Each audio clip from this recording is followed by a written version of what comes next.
Welcome. Welcome. Howdy. Well, now, ain't that handy? What's that, Paul? Way the road takes a bend in here, runs right by the front door. No, Mr. Clampett, this is your driveway. It goes with the house.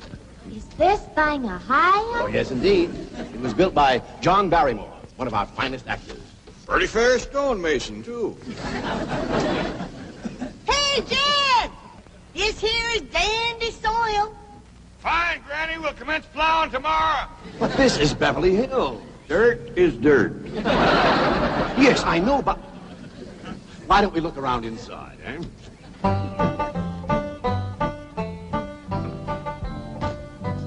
Well, here we are. I hope you're going to like this place I picked out for you. It may be a trifle larger than what you're used to, but I feel a man with $25 million in my bank should live in a manner that... Come in, this is your home.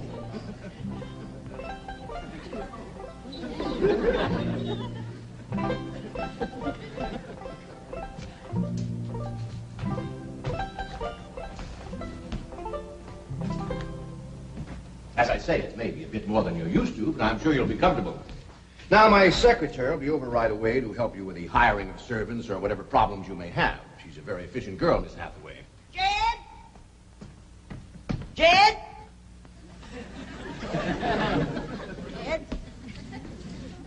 You and Jethro fetching my stove so I can get some victuals to cooking? You have a beautiful stove. Thank you. Fetch it in, Jed. You scare up some wood, Ellie. No, I mean you have a stove already installed in the kitchen. Where's that? I'll show you. Excuse us. Ellie, you go with Granny. She'll still need you to fetch some wood. Sure, Paul. Uncle Jed, guess what? There's a whole nother house up here. Jethro, come down from there. Like as not that belongs to somebody else. This is your kitchen. Oh, and here's the stove. The last word in food preparation. And speaking of food, you'll find everything you could possibly want stored right in here. Eh? Huh? Well, I'll leave you ladies to your culinary delights. Au revoir. Bon appetit. Talks gibberish. You seem to set a great deal of store in this here stove, Granny. Well, we'll see. Ellie, you run out and fetch some wood. I'll get a fire to going in here and we'll see. Jethro, I hope it's all right for you to be missing school. Oh, sure, Uncle Jed. They ain't straight in the 5th grade. You're in the 5th grade already? Starting this year. Don't seem like no time at all since I went with your ma to get you started in the 1st grade. You was 6 years old. No bigger than that. We drove clean over to Oxford so you could go to the same school your pa went to. You wouldn't know that town today, Uncle Jed. Oxford? Yes, sir. Well, that town has growed and spread out and built up and just kept getting bigger and bigger. Where today, why, I bet you there must be at least 3 or 4 dozen people living there. A place like that's all right to visit, but I wouldn't want to live there. Can I be of any assistance? No, thank you, Mr. Drysdale. We were just talking about Jethro here getting back to school. Oh, well, we have some excellent educational facilities out here, Mr. Clampett. Where do you go to school, Jethro? Oxford. Yeah, you see, Jethro's ma, that's my cousin Pearl. She married an Oxford man, so naturally Jethro, he goes to school there, too. I'm the champion crawdad eater. At Oxford? Jethro put away 3 buckets of crawdads. 4. And he's learned to cipher and everything. Cipher some for Mr. Drysdale. 1 and 1's 2. 2 and 2's 4. 4 and 4's 8. I have to take off my shoes to get any further than that. Never mind. I'm sure we're thinking of 2 different Oxfords. You see, there's one that's very, very famous and very old. That's where Jethro goes to school. Been there since pioneer days. That's how come it got its name. It's where the oxen used to ford the river. So folks took to calling it Oxenford, and later on got shortened to Oxford. Well, I'll be running. Oh, by the way, here are your keys. My secretary should be over very soon. Well, thank you very much, Mr. Drysdale, for everything you've been doing for us. Oh, it's my pleasure, Mr. Clappett. You see, I'm not only your banker, I'm your next-door neighbor. Well, say, how ain't that nice? Well, now, why don't you bring your missus over tonight for supper, and I'll have Granny whomp up a mess of grits and hog jowls. Well, you see, right now my wife is in Boston. Well, that's too bad. When'll she be back? Not too soon, fortunately. I'll see you later. Well, thank you, Mr. Drysdale. So long. Uncle Jed, you reckon one of these days I can have me a little bitty old taste of Granny's moonshine? Now, Jethro, you know the family rule about Granny's moonshine? You get your first taste on your wedding day and not before. Well, Uncle Jed, that might be an awful long time. I ain't even got me no sweetheart. How come? Why, back home, every time I get me a girl, one of them there big fellas would take her right away from me. Maybe out here in Beverly Hills. Paul, could I please have the axe? I gotta split some wood for Granny. Fetch it, Jethro. Ain't this place got a wood pile? Not that I can find, but I found a whole row of black old dead tree trunks, pretty near as high as this height. Are they kind of big for you to tackle? Well, shucks, no, Paul. They're only this big around, and all trimmed and topped and strung together with a black rope, so as no matter which one you cut, the others keep it from falling. Somebody had a right smart idea there. Just the same, I think I'd rather have Jethro do the cutting. Oh, Paul, let me. Cutting trees and chopping logs ain't no work for a girl. I'm just as strong as Jethro. You ain't neither. I am so. You ain't neither. I am so, too. You want to wrestle? Darn tootin'. Now, here. That ain't no fair fight. Somebody's gonna get hurt. Now, yeah, you see? You're getting too rough. Jethro. A person can get crippled from a hold like that. Get up from there. I can't, Uncle Jed. You turn him loose and get up from there before I take the strap to the boot. Now, here, you get out there and chop down one of them tree trunks and saw Granny some nice logs. Yes, sir, Uncle Jed. Could have whooped you if you hadn't tripped me. Okay? Come back here and sit down. I want to talk to you. Whooped him fair and square, and I'll do it again. You won't. That's what I want to talk to you about. Ellie Mae, you're getting too big to wrestle with boys. I ain't as big as Jethro. Big that way, I mean, growed up. You're a young lady now. You gotta start minding your manners and fixing yourself up real nice, and wearing dresses. Paul, folks would call me a sissy. It ain't sissy for girls to act like girls. You see, Ellie, I raised you like a boy, and I was wrong to do it. I reckon every man liked to have a son, and you was my only young'un. And when your ma passed away, I just decided to turn you into a boy. By the time Granny come to help out, you was too wild to tame. By thunder, you could outrun, out-climb, out-fight, and out-shoot every boy in them hills. I still can, Paul. Yeah, but it ain't fitting. It ain't right for folks to go against nature. Now look at old Duke here. Reckon we could turn him into a cat? Of course not. That's right. Because nature made him into a dog. It's the same way nature made you into a girl. Here lately, she's getting more and more positive about it. You mean my years is grown? No, nothing like that. You're pretty. Oh, Paul. I know you don't like it when I say that, but you like it when the young fellas around here commence saying it, and they will. Only they'll probably be using words, fancy words I won't even understand.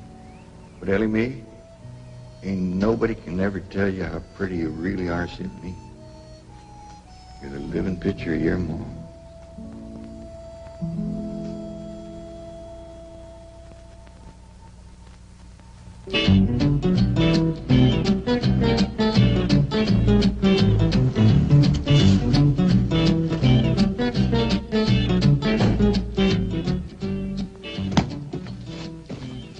still here? I thought you were going up to the Clampett estate. I didn't think it prudent for us both to be absent simultaneously. In the event of crises... The only crises you have to worry about right now is keeping Mr. J.D. Clampett happy. Now get up there. Tell me, how did you like the flamingos?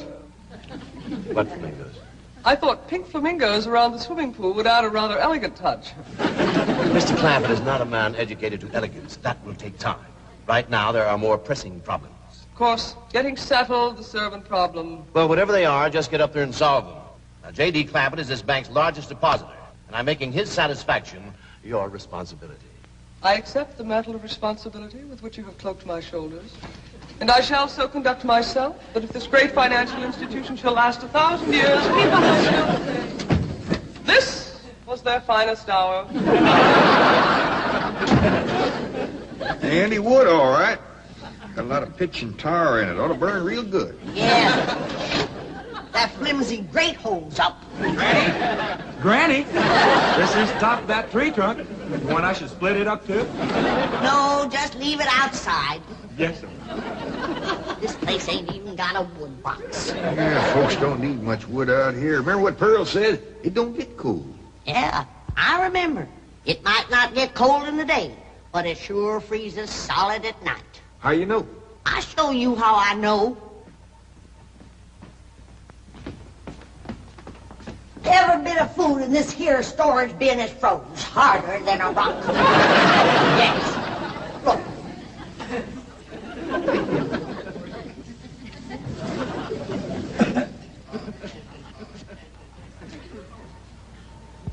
Mighty thin-skinned hog.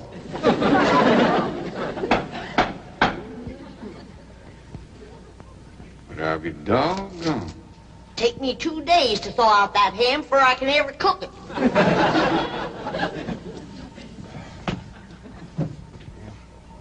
People ought to know better than store food up against the north wall. Tomorrow we'll dig us a root cellar and we put all this stuff in it. Jethro, go on out there and catch us a chicken. Okay, Uncle Jay. How you know we got chickens? Place this size is bound to have chickens. They ain't all froze.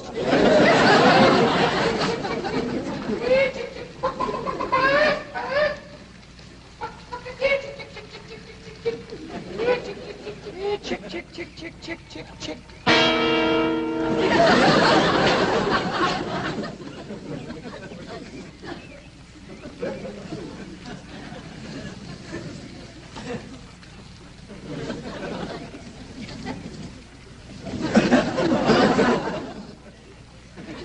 Are you a chicken?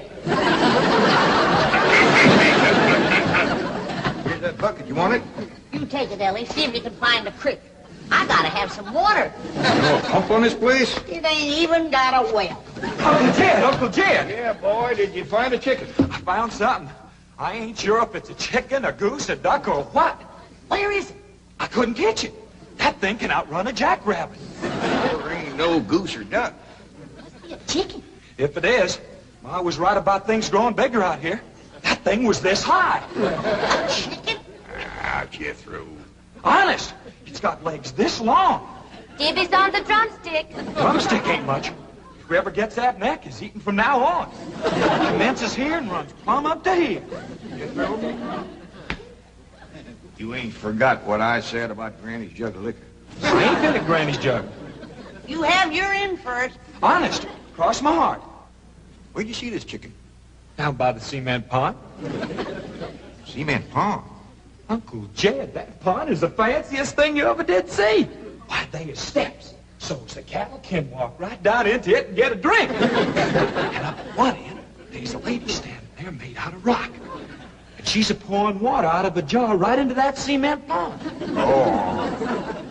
Well, that's how come that big old pink chicken to get away from me. Flew right over the top of that there rock lady, landed in that pond, and swam like an otter. Just flapping them big old pink wings and hollering. What color did you say that chicken was? It's pink. Ain't I told you that stuff would stunt your growth? Miss Granny, I didn't touch a drop. You and me is going to the woodshed. Jethro, you swear to be telling the truth? So help me, Jefferson Davis. You take your hat off when you speak of the president. Granny, he ain't president no more. I'll have no Yankee talk in my kitchen. Now, Jethro, you and me is going back out there and corner that chicken. Granny, you get your fire to going. Ellie Mae, you sweep up out front and keep your eyes open for that Miss Hathaway. I'm counting on her to take you in hand and get you in the right kind of clothes. Come on. Chicken.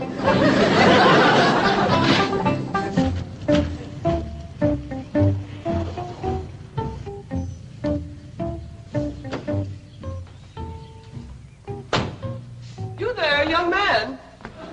I ain't a young man, but I sure do thank you for thinking so. Good heavens, you're a girl. Yeah. I'm Jane Hathaway, executive secretary to Mr. Drysdale. And you, I take it, are a domestic of some sort? Cleaning girl, housemaid? Just what are your duties with Mr. Clampett? Well, he sent me out here to sweep up. But he said you'd take me in hand and get me the right kind of clothes and everything. Indeed, I shall. We have a complete servant's wardrobe from chef to chauffeur. Come with me. What in the name of Thomas Chippendale is this? Has Mr. Clampett seen this disgraceful and unsightly mound of debris? Oh, yes, ma'am. This is all his. Oh, what charming antiques. Just like you said, Jethro. Rock lady pouring water into a cement pond. Yes, sir. And over there's where I seen that great big pink chicken. Only thing is, it don't sound like a chicken. It makes a kind of hollering noise.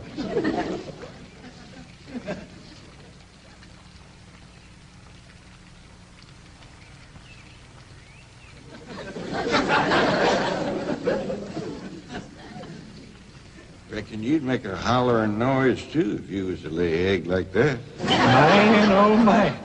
That's what I call an egg. And you won't have to worry about food now. Wait till she cooks this.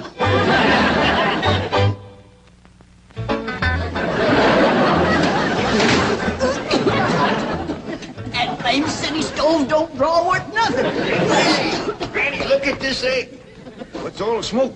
Stove don't work. Probably just a stuffed-up flue. Ain't got a flue, ain't even got a stovepipe. Well, I'll get the shovel and a hoe and rake it out of there. Here, you keep this egg.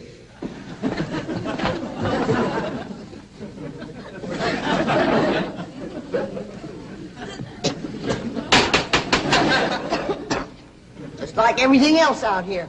Froze solid.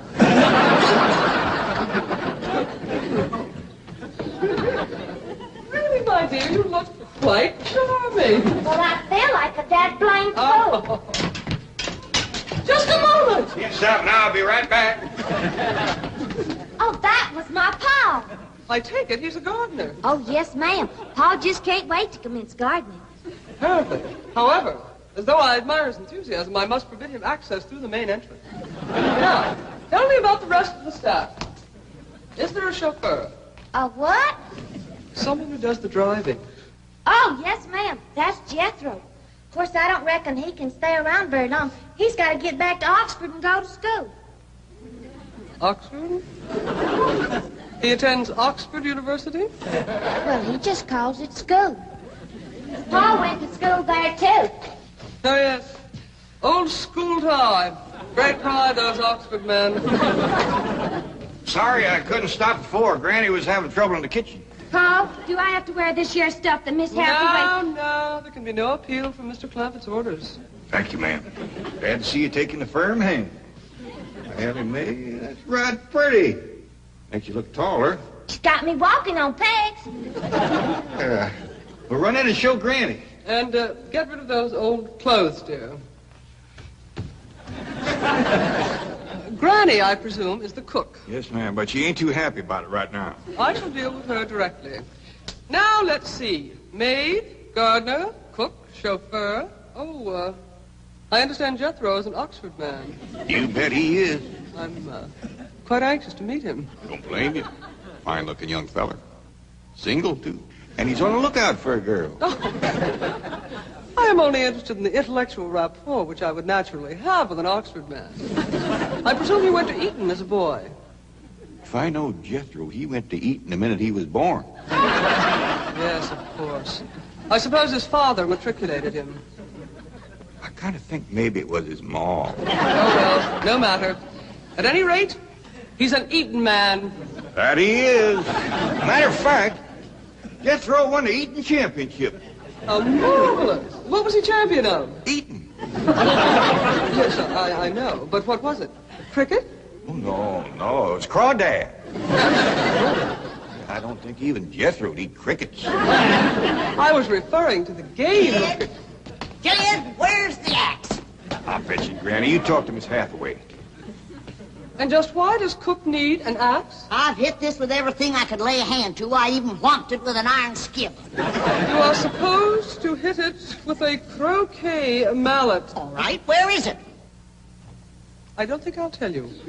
There is a time for work and a time for play. Now then, what are we cooking for Mr. Clampett? Well, I don't know what you're cooking him, but if he wants any victuals from me, somebody better shoot a possum. Possum? You got a better idea? But of course, a nice big fluffy souffle. All right. You shoot it and you skin it. You don't even know what a souffle is. What kind of a cook are you? I'm a cook with a stove that don't draw, food that's froze solid, chickens that can't be caught, eggs that can't be broke, and a smart alecky city woman telling me my business. That's what kind of a cook I am. Mind your tongue, little woman. I can have your job. You sure can, and the sooner the better. Jethro's coming, and just wait till you see what he's got. Thank heaven. Now I can have an intelligent conversation. Look, Granny, I caught that big chicken. I hope it ain't as tough as its egg. That is a flamingo. Oh, no, ma'am. That's my nephew, Jethro. Jethro, say hello to Miss Hathaway. I didn't mind him. This the big dangest chicken you ever did see. You go to school at Oxford? Yes, ma'am. I'm in the 5th grade. Stop bragging and wring that chicken's neck. Ellie Mae! No, stop, you barbarian. Don't harm one feather of that beautiful bird. I've taken just about as much as I'm going to take from you. Yeah, Granny. Ellie, you get the fire going under the big kettle outdoors. Young lady, where is your maid's uniform? I ain't going away. Oh, yes, you are. No, I ain't. Oh, yes, you are, if I must subdue you forcefully. I wouldn't try that. Go! Go! Tried to tell you. Let me out. You trust me. I'll set on her, Ellie. You get the fire to go under. Now, here, Granny. Come on, let her up. Get off of her. You are discharged. All of you. Sacked. Fired. And you are the most incompetent, insubordinate, belligerent group of domestics it has ever been my misfortune. Hathaway! Ah, Chief, you're just in time to help me take disciplinary action. You're fired. I've already told them. Not them, you. These people are the Clampetts. Clampett? Yes, that's right. Now go back to the office and pick up your severance pay. You are through. Now, Mr. Drysdale, hold on a spell. I reckon there's been a kind of a misunderstanding. But this little lady's been a right big help to us. Why, she fit in just like one of the family. Matter of fact, her and me is going out hunting. Ain't that right, Miss Hathaway? Yes, indeed. Yeah. Jethro, you can take that pink chicken back out to the cement pond. We're going out and shoot us a nice, big, fluffy souffle.